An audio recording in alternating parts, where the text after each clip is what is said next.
गौतम बुद्ध की कहानियों में से एक कहानी सच्चा समर्पण। खजांची का पद प्रत्येक राजा के यहाँ बड़ा महत्वपूर्ण पद माना जाता है। ऐसा इसलिए है कि किसी भी कार्य के लिए धन की आवश्यकता होने पर राजा को भी खजांची के आगे ही हाथ फैलाने होते हैं। लेकिन बेचारा सरदारी लाल एक ऐसा इंसान था जो कि राजा का खजांची होते हुए भी हमेशा रोता ही रहता था।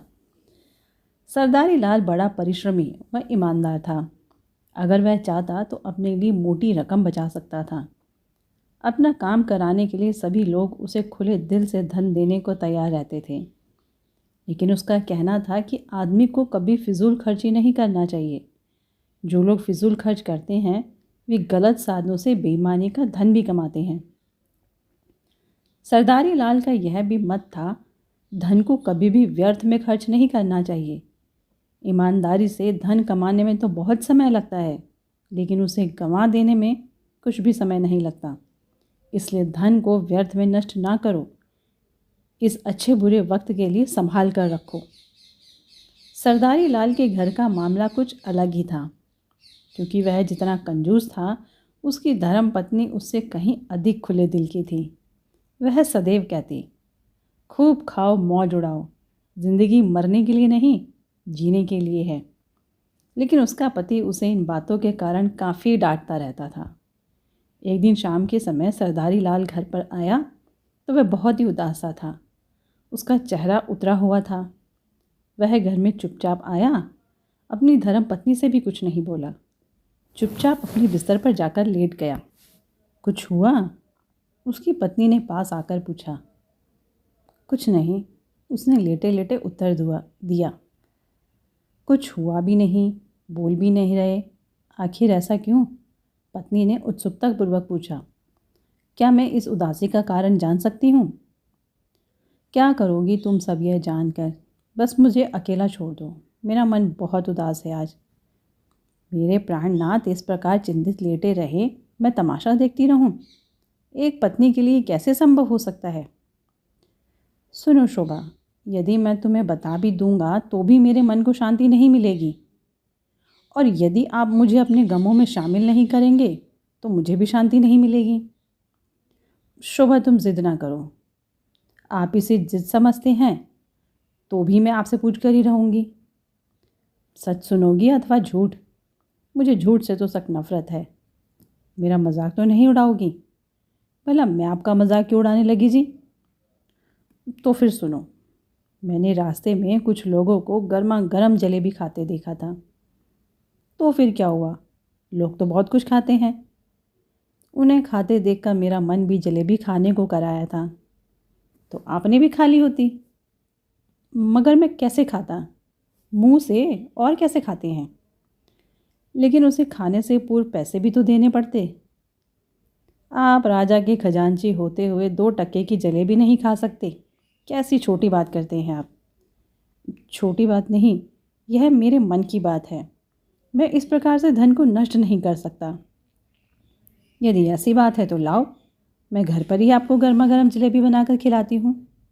क्या तुम घर पर ही जलेबी बना लोगी? हाँ हाँ, क्यों नहीं।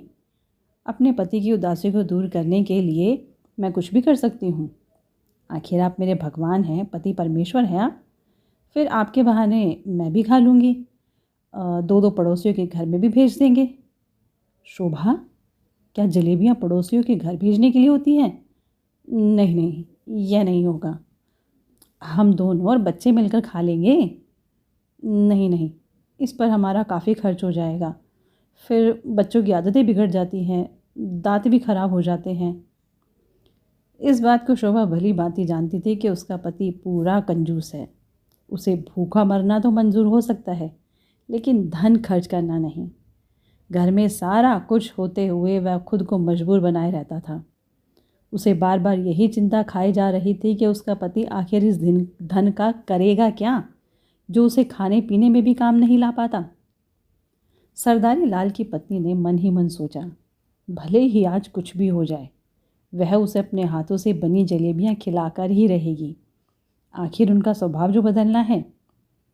यही सच सोचकर शोभा ने जलेबी बनाने की तैयारी शुरू कर दी।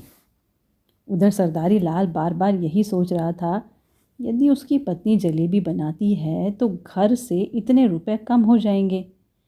जो रुपए एक बार कम हो जाते हैं वे कहाँ से आएंगे? उसका वेतन तो उतना ही है, राजा वेतन तो बढ़ाएगा नहीं, चाहे वह घर में जलेबी खाए या पकवान बनवाए। हाय राम, एक दिन में ही इतना घाटा हो जाएगा। सरदारी लाल ने एक ठंडी आह भरी और एक बार फिर कल्पना के सागर में डूब गया। अब तो उसके नथुनों में गर्मा गर्म जलेबियों की खुशबू घुस रही थी, जिसके कारण उसके मुंह में पानी भर आया था। वह सोच रहा था अब तो आने ही वाली है गर्मा गर्म जलेबियाँ। आहा, उन जलेबियों की खुशबू कितनी मज़ेदार है। जिनकी खुशबू इतनी मज़ेदार है उसे खाने में कितना मज़ा आएगा। वाह वाह मेरी पत्नी, तुम भी कितनी अच्छी हो। यदि तुम जलेबी ना बनाती तो मैं शायद सारी उम्र ही जलेबी ना खा सकता था। दूसरी ओर पत्नी थी जो अपने कंजूस पति से मन से बहुत दुखी थी, क्योंकि वह घर में खाने के मामले में हर समय रोक टोक करते थे। जब भी कभी कहीं अधिक धन खर्च होने की बात आती, वहीं लड़ने के लिए तैयार हो जाते। उसके सामने तो एक ही बात रहती थी, इस घर में धन आना ही चाहिए। जो धन एक बार तिजोरी में रख दिया जाए उसे बाहर नहीं निकालना चाहिए। यही कारण था कि उस घर के बच्चे ज़रा ज़रा सी चीज़ के लिए भी तरस जाया करते थे। कहने को तो ये राजा के खजांची के बालक थे, लेकिन खाने पीने व रहने के विषय में वे एक सिपाही के बच्चों जैसे भी नहीं थे। इस समय बेचारी शोभा दो बाटों के बीच में फंसी हुई थी। उसे एक ओर तो अपने बच्चों की आवश्यकताएं देखकर रोना पड़ता था, तथा दूसरी ओर उसका यह कंजूस पति था, जिसका सिद्धांत था कि चमड़ी जाए लेकिन दमड़ी ना जाए। धन खर्च होने की बात सुनते ही सरदारी लाल का मिजाज गर्म हो जाता। उससे यह बर्दाश्त नहीं होता था कि उसके आगे धन खर्च करने की बात कही जाए। उसकी ज़बान पर तो एक ही बात की रट रहती थी, चमड़ी जाए मगर दमड़ी ना जाए। माया माया, लक्ष्मी लक्ष्मी लक्ष्मी, लक्ष्मी जी हैं तो माया है, साक्षात देवी हैं। अरे देवी की पूजा की जाती है, वास्तव में वही दयालु होते हैं जो कि लक्ष्मी जी की पूजा करते हैं। लक्ष्मी जी के भक्ति सच्चे भक्त कहलाते हैं, वही सम्मानित होते हैं। शोभा ने आज पहली बार इस घर में अपनी कोई जिद पूरी की थी। अपने पति का जलेबी के लिए तड़पता देखा ना जा रहा था।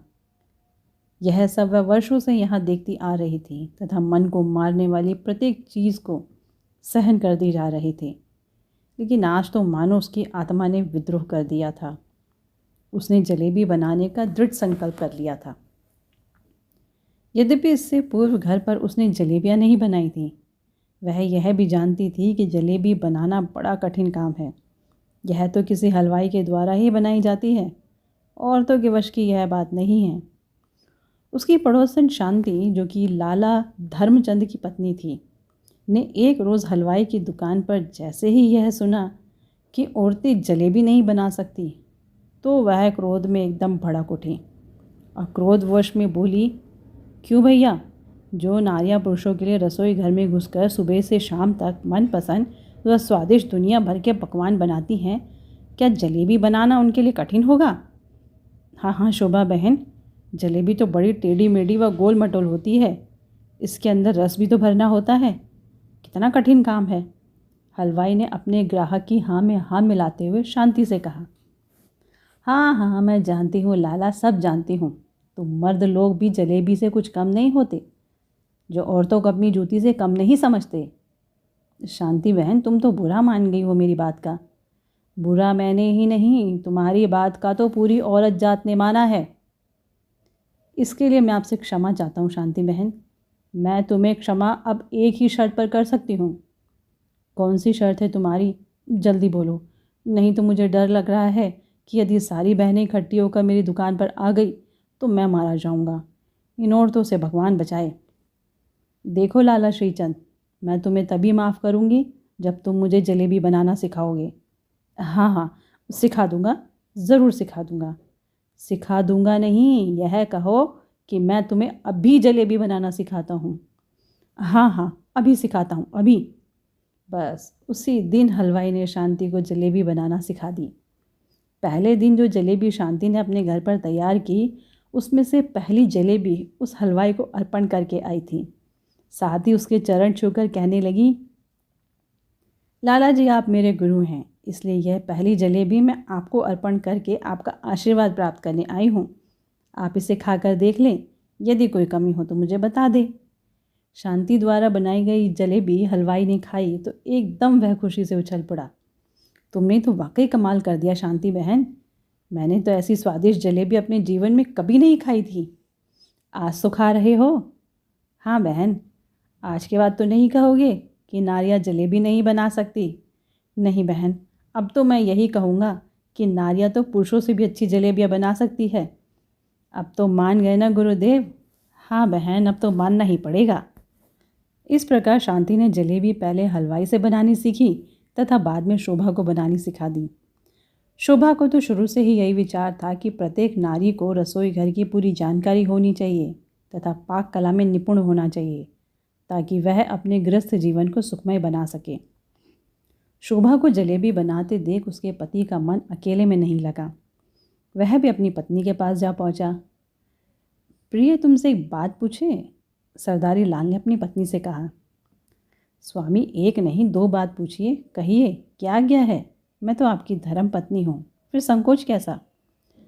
नहीं शोभा, ऐसी बात नहीं। दरअसल मुझे तुम पत्नी से अधिक तो देवी लगती हो। यह आप क्या कह रहे हैं स्वामी? मैं तो आपके चरणों की सेविका हूँ, मुझे देवी ना बनाइए, दासी ही रहने दें। देखिए जलेबियाँ तैयार हो रही है, अब आप खाने हेतु तैयार हो जाइए। शोभा, तुम जो जलेबियाँ बना रही हो, इसकी गंध तो पड़ोसियों के घर में भी जाएगी ना? हाँ जाएगी ही। फिर उन्हें इस बात का पता चल जाएगा कि हमारे घर में आज जलेबियाँ बन रही हैं। हाँ पता तो चलेगा ही, शोभा धीमे स्वर में बोली। वो लोग जलेबी मांगने चले आएंगे। तो फिर क्या करूं?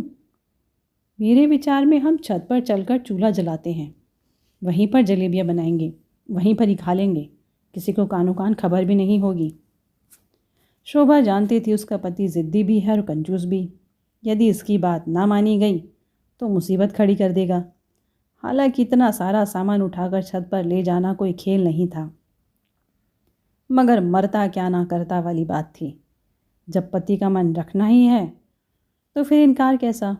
पति को भगवान कहा गया है तो उसकी आज्ञा का पालन करना भी तो ज़रूरी है।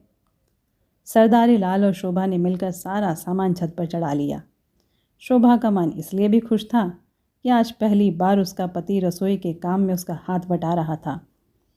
शोभा ने जैसे ही चूल्हा जलाया, सारी छत पर धुआं ही धुआं फैल रहा था। शोभा, क्या आज जलेबी के स्थान पर धुआं ही खाने को मिलेगा? देखो जी, गीली लकड़ियाँ धुआं तो देंगी ही, अब देखो बचत करने का मज़ा। ठीक है, बचाने से भला होता है। इस समय तो तुम जलेबी की बात करो, मैं तो कहता हूँ इन्हें शीघ्र ही बनाकर खा लो। यदि कोई और आ गया तो उसे भी जलेबियाँ खिलानी पड़ जाएंगी। अभी सरदारी लाल यह बात पूरी तरह से कह भी ना पाया था कि उसने छत पर से एक आदमी को अपने घर में आते देखा और वह एकदम से हड़बड़ाकर कहने लगा, मारे गए भाग्यवान, मारे गए। क्यों, क्या हुआ? आप इतने घबराए हुए क्यों हैं? वही हो गया जिसका मुझे डर था, वही हो गया शोभा, मुसीबत आ गई, मुसीबत। क्या हुआ, कैसी मुसीबत? मुझे भी तो कुछ बताओगे कि ऐसे ही उल्टा सीधा बोले जाओगे? शोभा, मांगने वाला भिखारी आ गया है। यह तो कोई बौद्ध भिक्षु है, यह कभी धन नहीं मांगेगा। धन नहीं मांगेगा तो हमारी जलेबी मांग लेगा। आपका यह कोरा वहम है। अपने सभी साथी भिक्षुओं के लिए ये लोग भोजन मांगते हैं, धन से इन्हें मोह नहीं रहता। ठीक है, तुम इसके लिए एक जलेबी बना दो। शोभा ने जैसे ही उस भिक्षुक के लिए एक छोटी सी जलेबी बनाने के लिए घी में छोड़ी तो उसे यह देखकर बड़ा आश्चर्य हुआ कि वह जलेबी इतनी बड़ी हो गई थी जितनी उसने आज तक देखी ही नहीं थी। इतनी बड़ी जलेबी? हाय राम, मेरा तो विचार है कि आप ही इसे खा लें, उसके लिए तो छोटी जलेबी बना देती हूँ। उस जलेबी को सरदारी लाल ने खा लिया। शोभा ने कई छोटी छोटी जलेबियाँ बनानी चाही, लेकिन उसे आश्चर्य हो रहा था कि वे बड़ी होती जाती थी। जैसे ही शोभा ने एक छोटी जलेबी भिक्षुक को देने के लिए उठानी चाही तो बाकी की सारी जलेबियाँ भी उसके साथ जुड़ गई। शोभा तो यह दृश्य देखकर हैरान रह गई थी, लेकिन इस बार तो सरदारी लाल के भी होश उड़ गए। ऐसा चमत्कार तो उसने पहली बार ही देखा था। आखिर यह भिक्षु है अथवा जादूगर? यह भिक्षु अवश्य में कोई जादूगर है या तांत्रिक, सरदारी लाल ने कहा। शोभा, मैं इन्हें नहीं खाऊंगा। लेकिन क्यों प्राणनाथ? इसीलिए कि इन जलेबियों पर कुछ जादू हो गया है। अब तो मेरी यही इच्छा है कि इन सारी जलेबियों को भूत भिक्षु को ही दे दिया जाए। लेकिन आप स्वामी। शोभा, मेरी चिंता ना करो, लाओ मैं इन्हें भिक्षु को ही खिला देता हूँ। यह कहते हुए सरदारी लाल ने सारी जलेबियाँ इकट्ठी करके बौद्ध भिक्षु के सम्मुख खाने के लिए रख दी। महाराज, आप ही इन्हें खा लीजिए। नहीं, मैं इन्हें अकेला नहीं खा सकता। ऐसा क्यों महाराज? क्योंकि बौद्ध भिक्षु लोग कभी अकेले भोजन ग्रहण नहीं किया करते। हम तो केवल आश्रम में ही भोजन करेंगे। ऐसा क्यों? खाना तो आप खा सकते हैं ना? नहीं, बौद्ध भिक्षु अपने लिए नहीं, पूरे विश्व के विषय में सोचते हैं। तो फिर आप क्या चाहते हैं? हे सरदारी लाल, तुम एक लालची प्राणी हो, इसलिए मैं तुम्हें यह बताना चाहता हूँ कि तुम इस मोह माया के बंधन को त्याग कर सत्य के मार्ग पर चलते हुए जीना सीखो। आपको कैसे पता चला कि मैं लालची हूँ? यह हमारे तप और त्याग का फल है कि हम लोग आदमी के मन की भाषा को पढ़ लेते हैं। यदि आप इतने ज्ञानी हैं तो आप हमारे घर के भोजन को क्यों ठुकरा रहे हैं? मैं कभी भोजन को नहीं ठुकराता। भोजन भी तो धरती का भगवान है, मगर हम भिक्षु लोग अपने भगवान बुद्ध के आशीर्वाद के बिना कभी भोजन नहीं करते। वही तो हमारे शांति दूत हैं, जगत के स्वामी हैं। उनकी शरण में जो एक बार आ जाता है वह सदा सुख पाता है। उसे इस संसार की प्रत्येक चिंता से मुक्ति मिल जाती है। आप सच कह रहे हैं महाराज? हम कभी झूठ नहीं बोलते। तो फिर हम दोनों भी आपके साथ खाना लेकर चलेंगे। हम भी उस महान शक्ति के दर्शन करेंगे। ठीक है, आप भी चलें। हमारे प्रभु के द्वार तो हर प्राणी के लिए खुले रहते हैं। यदि आप सब दुखों से मुक्त होना चाहते हो, यदि सच्ची शांति चाहते हो, तो प्रभु के द्वार पर चलो, प्रभु की शरण में चलो। हाँ हाँ देवगण, हम दोनों ही यह सारी जलेबियाँ लेकर महात्मा बुद्ध की शरण में चलेंगे। आपने अपनी शक्ति का जो कमाल दिखाया है उसे हम कभी नहीं भूल सकते। उस भिक्षु के साथ सरदारी लाल और उसकी पत्नी महात्मा जी के आश्रम में पहुँचे। भगवान बुद्ध एक चबूतरे पर आंखें बंद करके बैठे थे। उनके बहुत से शिष्य नीचे बैठकर प्रभु का गुणगान कर रहे थे। पूरे आश्रम में शांति थी। सरदारी लाल ने जलेबियों से भरा टोकरा भगवान बुद्ध के चरणों में रखकर अपना सिर भी ज़मीन पर टिका लिया और कांपते स्वर में कहने लगा, मुझे क्षमा करे भगवान, मैं तो घोर पापी हूँ। मैंने इस जीवन में कोई अच्छा काम नहीं किया। मैं तो आजीवन धन की ही पूजा करता रहा। आज आपके शिष्य ने यह सिद्ध करके दिखा दिया कि मन व आत्मा की शक्ति के आगे धन की शक्ति व्यर्थ है। वास्तव में धन तो पाप का मूल है। विश्व का प्रत्येक पाप धन से ही उत्पन्न होता है। अपने जीवन में मैंने केवल पाप ही किए हैं। कभी भी भगवान के नाम पर किसी को धन नहीं दिया। इतना ही नहीं, मैंने तो कभी अपने बीवी बच्चों को अच्छा खाने को भी नहीं दिया। मुझे हमेशा धन से ही लगाव रहा है। मैं धन बचाने के चक्कर में तो कई कई रोज़ भूखा भी रह लेता था। आप इन जलेबियों को देख रहे हैं ना, इन्हें देखकर मेरे मुख में पानी भर आया था। यद्यपि मेरा मन जलेबी खाने को तो कर रहा था, लेकिन जब पैसे खर्च करने की बात आई तो मैं घर चला आया। मैं चाहता तो खरीद भी लेता, मगर मेरा दिल ही बेकार था, जिसने मेरी आत्मा का साथ नहीं दिया। इस चीज़ का मुझे बड़ा दुख हुआ कि मेरा दिल रोने को करता था।